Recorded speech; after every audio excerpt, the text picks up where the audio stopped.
तो जय हिंद। चलो आज जो वीडियो है आपकी वो है आपकी करंट अफेयर से रिलेटेड जो कुछ भी एक्स्ट्रा न्यूज़ बनती हैं, जो इफेक्ट बनते हैं ना, उसको कवर करेंगे हम। चलिए यहाँ से आइए।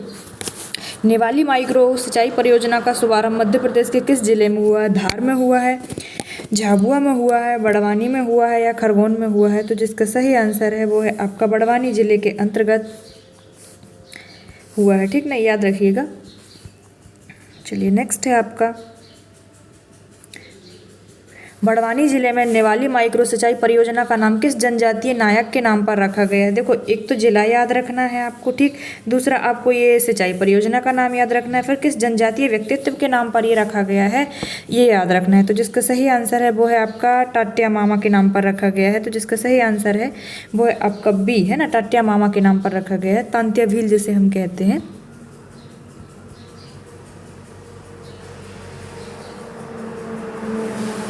मध्य प्रदेश के बजट में वर्ष 2025 में बड़वानी जिले के नेवाली माइक्रो सिंचाई परियोजना, मतलब कि जिसका नाम टट्या मामा परियोजना जो रख दिया गया है, इनको कितनी राशि प्रावधान में दी गई है? मतलब कि आपका जो बजट पेश हुआ है उसमें कितनी राशि का प्रावधान किया गया है? तो 500 करोड़ रुपए का योगदान इसमें दिया गया है। ठीक ना।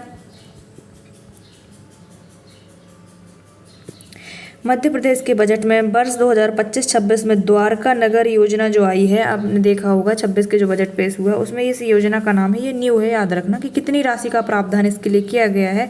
तो जिसका सही आंसर है वो है आपका 5,000 करोड़ रुपए है ये इसका आंसर। ठीक ना। चलो यहाँ से रोलिंग बजट पेश करने वाला भारत का पहला राज्य कौन सा बना है? राजस्थान, महाराष्ट्र, मध्य प्रदेश या गुजरात? तो ये अपना मध्य प्रदेश ही पहला बना है भाई जिसने रोलिंग बजट पेश किया है।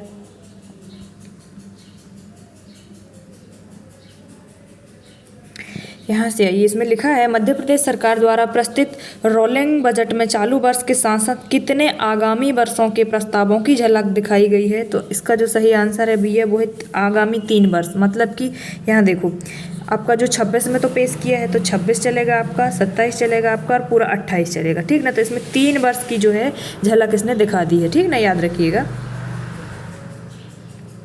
मध्य प्रदेश बजट, एक सेकेंड, मध्य प्रदेश के बजट 2025-26 में चाइल्ड बजट के अंतर्गत कितनी राशि का प्रावधान किया गया है? तो जिसका सही आंसर है वो है आपका सी, 75,587 करोड़ रुपए जो है वो अलग से सिर्फ चाइल्ड बजट के लिए दिया गया है। ठीक ना, बाल बजट जिसे हम कहते हैं, उसको याद रखिएगा। यहाँ से ये वर्ष 2024 में ODOP के तहत उत्कृष्ट क्रियान्वयन के लिए मध्य प्रदेश को कौन सा पुरस्कार प्राप्त हुआ? एक तो वर्ष याद रखना, फिर ODOP याद रखना। वर्ष पूछ रहा है 2024 का और पुरस्कार का नाम पूछ रहा है कि कौन सा वाला प्राप्त हुआ है। स्वर्ण हुआ है, रजत हुआ है, कांस्य हुआ है, प्लेटिनम? तो जिसका सही आंसर है वो है आपका, इसने ना रजत पुरस्कार जीता है अपने मध्य प्रदेश में। किसमें?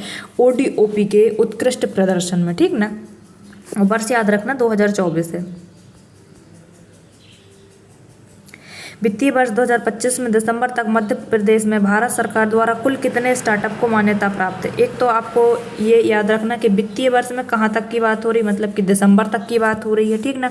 उसके बाद में भारत सरकार मतलब कि केंद्र सरकार द्वारा मध्य प्रदेश में कितने स्टार्टअप हैं जिनको मान्यता प्राप्त है? तो जिसका सही आंसर है वो है आपका सी, 1723 आपके स्टार्टअप। इनकी संख्या ही पूछ रहा है कुल मिला के वो, तो आपको संख्या ही याद रखनी है। ठीक ना। मध्य प्रदेश सरकार ने वर्ष 2025 को किस रूप में घोषित किया गया है? तो जिसका सही आंसर भी उद्योग वर्ष और रोजगार वर्ष के रूप में घोषित किया है। मध्य प्रदेश सरकार ने उद्योग और रोजगार वर्ष 2025 के अंतर्गत कितनी नई नीतियों की घोषणा की है? तो जिसका सही आंसर है भैया 18 नई नीतियों की घोषणा हुई है। ठीक ना, याद रखिएगा। वर्ष 2014-15 से वर्ष 2023-24 की अवधि में मध्य प्रदेश के औद्योगिक क्षेत्र में कुल कितने कारखाने स्थापित हैं? इसी तरह के क्वेश्चन वो MPPSC पूछता है और फिर हम कहने लग जाते भैया कि वो तो बहुत पीछे चला जाता है। तो भैया ऐसे ही याद रखना कि 2014 और 15 से 23-24 की अवधि तक ये पूछा है। ठीक ना। और औद्योगिक क्षेत्र के कुल कितने कारखाने स्थापित हैं? तो इसका जो सही आंसर है, 1 मिनट, इसका जो सही आंसर है 5,102। इसका आंसर है बी। भैया इतनी जो है आपके कारखाने कुल पूछा है, क्योंकि इसने कुल कारखानों की जो संख्या है वो याद रखना। कहाँ से कहाँ तक की बात हो रही है? 14 से 15 से लेकर 23 और 24 की अवधि तक का पूछा है इसने। ठीक ना। यहाँ से वर्ष 2023-24 में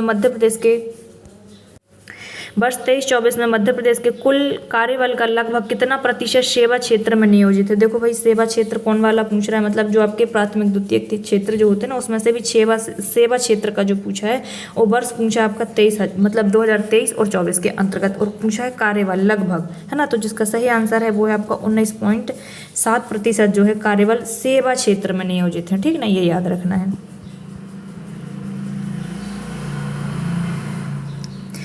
वर्ष 2025 में मध्य प्रदेश के आकांक्षी जिलों में किस जिले को लगभग 36,322 करोड़ रुपए प्राप्त हुए, मतलब संचय राशि है। देखो आपके जो आकांक्षी जिले हैं ना वो टोटल 8 हैं, ठीक ना। उनमें से भी सबसे ज़्यादा जो प्राप्त हुआ है वो आपका किसको हुआ है, सिंगरौली को हुआ है। 36,222 करोड़ रुपए जो है आपका सिंगरौली को प्राप्त हुए, ये याद रखना है भाई, ठीक ना। इसका वही वाला सेम क्वेश्चन है, चलिए स्किप करते हैं। यहाँ से ये वर्ष 2025 में मध्य प्रदेश में खादी ग्राम उद्योग बोर्ड द्वारा कुल कितने खादी बिक्री एम्पोरियल जो हैं संचालित हैं, कुल पूछा है, ठीक ना। और कब तक का पूछा है, 2025 में पूछा है, और खादी ग्राम उद्योग बोर्ड के द्वारा जो संचालित हैं वो पूछा है। तो जिसका सही आंसर है वो है आपका 18, ठीक ना। तो 18 है भी आपकी, ये याद रखना है, ठीक ना। खादी बिक्री एम्पोरियल कितने याद रखना है, 18 याद रखना है, ठीक ना। वर्तमान में मध्य प्रदेश के कितने जिलों में रेशम उद्योग की गतिविधियां संचालित हैं, भाई ये भी याद रखना है, ठीक ना। रेशम उद्योग से संबंधित गतिविधियां जो संचालित हैं वो आपके 44 जिलों में, ठीक। नवंबर 2025 में भारत के घरेलू पर्यटन में मध्य प्रदेश का योगदान लगभग कितना प्रतिशत रहा है, ये याद रखना है। देखो वर्ष एक तो याद रखना है नवंबर 2025 तक का वो पूछ रहा है, दूसरा भारत के लिए घरेलू पर्यटन में मध्य प्रदेश का योगदान कितना प्रतिशत, मतलब कि हम केंद्र सरकार को कितना प्रतिशत योगदान दे रहे हैं वो ये पूछना चाह रहा है। तो जिसका सही आंसर है वो है आपका 4.1 इसका जो सही आंसर है वो है 4.52% हम दे पा रहे हैं, ठीक ना, भारत को। चलो वर्ष 2025 में मध्य प्रदेश के प्राथमिक क्षेत्र की वृद्धि दर में लगभग कितने प्रतिशत की कमी आई। देखो भाई या तो वो कमी पूछेगा या तो वृद्धि पूछेगा, तो दोनों याद रखनी है आपको। वो कमी पूछ रहा है कि कितने प्रतिशत की कमी दर्ज की गई, क्षेत्र कौन सा पूछा है उसने, आपसे प्राथमिक क्षेत्र पूछा है, ठीक। तो जिसका सही आंसर है वो है आपका सी, 30.17% की कमी दर्ज की गई, ये भी याद रखना है ना। द्वितीय क्षेत्र का पूछ रहा, वर्ष 2025 में मध्य प्रदेश के द्वितीय क्षेत्र में लगभग कितने प्रतिशत की वृद्धि दर्ज की गई। इसका मतलब पहले वाले में कमी आई और दूसरे वाले में वृद्धि दर्ज हुई है, ठीक ना। तो एक तो क्षेत्र याद रखना और ये याद रखना कमी हुई है कि वृद्धि हुई है, और वर्ष तो पूछ रहा है तो 2025 याद रखना है। तो इसका सही आंसर है वो है आपका 9.93 करीब, है ना। वर्ष 2025 में मध्य प्रदेश के तृतीयक मतलब कि सेवा क्षेत्र के लगभग कितने प्रतिशत की वृद्धि दर्ज हुई। प्राथमिक में आपकी कमी आई है, द्वितीयक और तृतीयक में वृद्धि हुई है, ठीक ना। तो ये भी याद रखना है भैया। तो इसमें 15% जो है वो है आपकी वृद्धि दर्ज की गई है तृतीयक क्षेत्र में। सतत विकास लक्ष्य 15 जो आपके 17 गोल है ना उनमें से 15वें नंबर का है भूमि पर जीवन, ठीक ना। तो मध्य प्रदेश को 100 में से कितने अंक प्राप्त हुए हैं भाई, तो इसमें 90 अंक जो हैं मध्य प्रदेश ने प्राप्त किए हैं। लक्ष्य नंबर याद रखिएगा 15वां है, कौन सा है, भूमि पर जीवन, ठीक ना। सतत विकास लक्ष्य में मतलब सतत विकास लक्ष्य 15 भूमि पर जीवन में मध्य प्रदेश को कौन सा स्थान प्राप्त हुआ है, तो जिसका सही आंसर है वो है आपका 6वां स्थान प्राप्त हुआ भैया। और अंक कितने प्राप्त हुए हैं, वो हुए हैं 90। खनिज संसाधनों के मामले में मध्य प्रदेश का कौन सा स्थान है भाई, ये याद रखना है। तो इसका जो चतुर्थ स्थान है, मतलब भारत में जो है उसी के संदर्भ में पूछ रहा है कि हम खनिज संसाधन में कौन से नंबर पर आते हैं, राज्यवार जो रैंकिंग है, ठीक ना, उसके आधार पर पूछ रहा है, या योगदान पूछ सकते हैं। स्टेट माइनिंग रेडिनेंस इंडेक्स ए श्रेणी पूछा है। देखो उसने श्रेणी का नाम याद रखना कि ए श्रेणी में मध्य प्रदेश को स्टेट इंडेक्स जो जारी होता है उसमें भी ए श्रेणी के अंतर्गत कौन सा स्थान प्राप्त है, तो ए नंबर मतलब कि पहला स्थान ही प्राप्त है हमें ए श्रेणी के अंतर्गत, ठीक ना, ये याद रखना है। मध्य प्रदेश के सिंगरौली और कटनी जिलों में कितनी स्वर्ण खदानों की नीलामी हुई है अभी हाल ही में, तो भैया सिंगरौली और कटनी दोनों को मिलाकर 6 स्वर्ण खदानें जो हैं वो नीलाम हुई हैं, ये याद रखना है। और यहीं पर आपके सम्मेलन भी चल रहे थे उसी समय।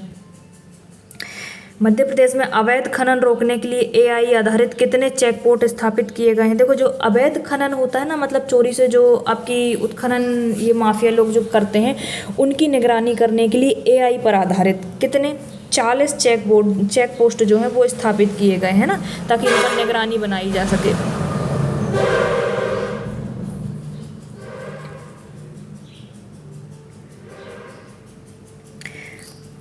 माइनिंग सर्विलांस सिस्टम के माध्यम से मध्य प्रदेश में कितनी खदानों की निगरानी की जा रही है? ये तो 7,000 करीब की जा रही है, ये भी याद रखना है ना। वित्तीय वर्ष 2024-25 में बॉक्साइट खनिज के उत्पादन में कितने प्रतिशत की कमी दर्ज की गई है? ये याद रखना भाई। एक तो खनिज का नाम याद रखना है, दूसरा कमी दर्ज की गई है ना, ठीक। तो 4.40% जो है आपकी इसमें कमी दर्ज की गई। वर्ष भी याद रखना, 2024-25 की बात हो रही है ना, यहाँ से। वित्तीय वर्ष 2024-25 में मैग्नीज अयस्क के उत्पादन में कितने प्रतिशत की कमी दर्ज की गई है? तो जिसका सही आंसर है वो है आपका सी, 4.74% जो है आपकी इसमें कमी दर्ज की गई है, ठीक ना। इसीलिए तो हम इसमें फिर सेकंड नंबर पर आ गए हैं, क्योंकि कमी है। भारत का पहला वेटलैंड सिटी किस शहर को घोषित किया गया है? तो जिसका सही आंसर है भैया वो है इंदौर। मध्य प्रदेश की 5वीं रामसर साइट कौन सी बनी है? तो जिसका सही आंसर है भैया वो है तवा जलाशय, जो अब सबसे बड़ी बन गई है ना, Narmadapuram. Global investor summit Bhopal 2025 का आयोजन फरवरी, एक तो डेट याद रखनी है आपको, 25 फरवरी 2025 को ये भोपाल के अंतर्गत हुई है, ठीक ना। 2025 में ही हुई और 25 फरवरी को हुई है, डेट याद रखिएगा। ग्लोबल इन्वेस्टर समिट 2025 का आयोजन किस तिथि को किया गया है? पहले ही देख के चले आ रहे हैं, 25 फरवरी 2025 को किया गया है। डेट जरूर याद रखना भाई। मध्य प्रदेश के बजट 2025-26 में सिंहस्थ कुंभ के आयोजन हेतु कितनी राशि का प्रावधान किया गया है? बजट का पूछ रहा है, और सिंहस्थ कुंभ जो आपके 2028 में लगेगा, तो 3060 करोड़ रुपए जो है आपके इनको दिए गए हैं कि आप वहाँ पर अच्छी व्यवस्थाएं बनाइएगा भाई, ठीक ना। वर्ष 2025 में नवीकरणीय ऊर्जा के क्षेत्र में मध्य प्रदेश का भारत में कौन सा स्थान है? तो ये 6वां स्थान है, नवीकरणीय, ठीक ना। आपकी जो नवीकरणीय है उसके अंतर्गत, मतलब कुल पूछ रहा है ना, नवीकरणीय जो सौर ऊर्जा हो गया, पवन ऊर्जा, ये उसमें क्षेत्र में आ जाते हैं, तो उसका टोटल पूछ रहा है, जो 6वें नंबर पर आए हैं हम। वर्ष 2025-26 में धरती आबा अभियान के लिए मध्य प्रदेश सरकार ने कितनी राशि का जो है बजट आवंटित किया है? धरती आबा अभियान के लिए 793 करोड़ रुपए दिए गए हैं, ठीक ना। वर्ष 25-26 में मनरेगा के लिए, जो आपको अब ना जी राम जी के नाम से जानी जाने लगी, उसके लिए राशि का प्रावधान पूछ रहे हैं। तो भैया इसका है 10,428 करोड़ रुपए जो है इसको प्रावधान किया गया है, ये याद रखना। सॉरी, बी होगा इसका आंसर, इसका आंसर है बी, ठीक ना, 428 करोड़ रुपए। वर्ष 2026 के मध्य प्रदेश बजट में लाडली बहना योजना भी है, ये बड़ी चर्चा में रहती है। इसका जो सही आंसर है 23,883 करोड़ रुपए आपके 26 वाले बजट में इसके लिए आवंटित किए गए हैं, याद रखना। वर्ष 2025-26 में मध्य प्रदेश के किस कृषि उत्पाद में प्रथम स्थान पर हैं? हम ये बताओ भैया। अब 26 मतलब आपके जो 25 का लास्ट डाटा जो आपके हाथ में आ गया है, ठीक ना, उसके अनुरूप ये पूछ रहा है कि हम किस किस कृषि उत्पाद में हम पहले नंबर पर हैं। तो मक्का मसाला दलहन में है क्या? गेहूँ मक्का दलहन में है, सोया मक्का मसाला, दलहन गेहूँ और मसाला। तो जिसका सही आंसर है भैया वो है आपका मक्का में है, हम मसाला में है और दलहन में है। इन 3 फसलों में हम पहले नंबर पर आ चुके हैं, याद रखिएगा, है ना। वर्ष 2025-26 में मोटे अनाज के उत्पादन में मध्य प्रदेश का स्थान प्रथम है क्या? भैया दूसरा आए हैं, तीसरा या चौथा? तो भैया दूसरा आए हैं, ये याद रखना है, ठीक। वर्ष 2025 में मैंगनीज उत्पादन में मध्य प्रदेश का स्थान है भैया सेकंड नंबर पर आए हैं। अब हम पहले तो आते ही थे, अब इस बार हम पीछे चले गए और महाराष्ट्र आ गया है पहले नंबर पर, है ना, ये याद रखना है आपको।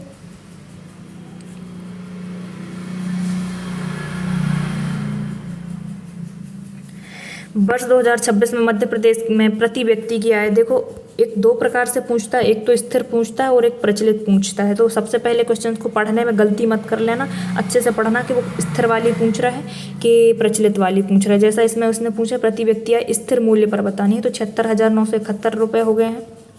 प्रति व्यक्ति की जो आय है स्थिर मूल्य पर पूछा है, ठीक ना, 76,000 अप्रॉक्स भी याद रख लेना। और आपसे 2026 में प्रचलित के आधार पर प्रति व्यक्ति आय कितनी है, तो ये याद रखना है 1,69,000 के अप्रॉक्स में याद रखना। इसका जो सही आंसर है वो है आपका सी, है ना। चलिए, ये आपके होते हैं कुछ IMP मोस्ट थे जो मैंने इस वीडियो में कवर करवा दिए हैं। अब मिलते हैं ऐसी किसी नेक्स्ट वीडियो के साथ, तब तक के लिए आप सभी का बहुत बहुत धन्यवाद।